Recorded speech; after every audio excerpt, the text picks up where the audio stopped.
کرنے کے لیے لیڈر پیدا ہوتے ہیں۔ میں آپ تمام تر مزدوروں کو اور لیڈرز کو سلام پیش کرتا ہوں۔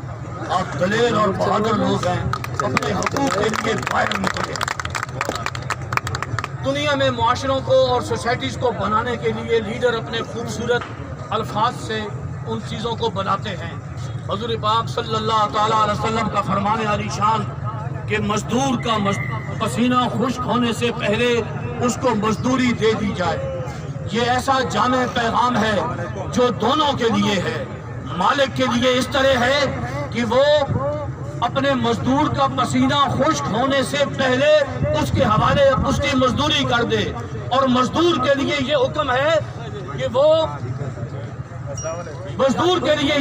ہے کہ وہ اپنا اتنا کام کرے کہ اس کا پسینہ باہر نکلے، نکما نہ بیٹھے۔ دونوں کے لیے آرڈر ہیں۔ آپ کی نظر اپنا ایک کلام پیش کرتا ہوں، چند الفاظ ہیں کہ پہلے پچھلی محنت کا حساب کر۔ یہ جو آپ کے پچھلے معاہدے توڑ رہے ہیں یہ ظالم ہیں، یہ ظلم کر رہے ہیں آپ کے ساتھ۔ پہلے پچھلی محنت کا حساب کر، پھر نئے کام پہ بات کر۔ حق ہمارے چھین کر، سکھ ہمارے لوٹ کر۔ کہتے ہو آئین ہے، یہ قانون ہے، یہ خود ساختہ تیرا مسودہ ظلم ہے۔ یہ اپنے قانون پر، اپنے انصاف پر سرے محفل ہم سے بات کر۔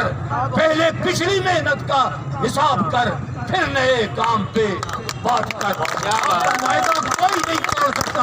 آپ کے بنیادی معاہدے آپ کا رائٹ ہیں۔ پوری دنیا میں جن ممالک نے ترقی کی ہے وہاں سب سے پہلے مزدوروں کو عزت دی گئی ہے، وہاں مزدوروں کے حقوق پورے کیے گئے ہیں، تب وہ ممالک آج ترقی یافتہ ممالک ہیں۔ Thank you very much. آپ سب مزدوروں کو سلام۔ اپنے لیڈرز کے ساتھ جڑے رہیں، جمے رہیں، یہی آپ کو آگے لے کے چلیں گے۔ بہت شکریہ، بہت شکریہ طاہر صاحب۔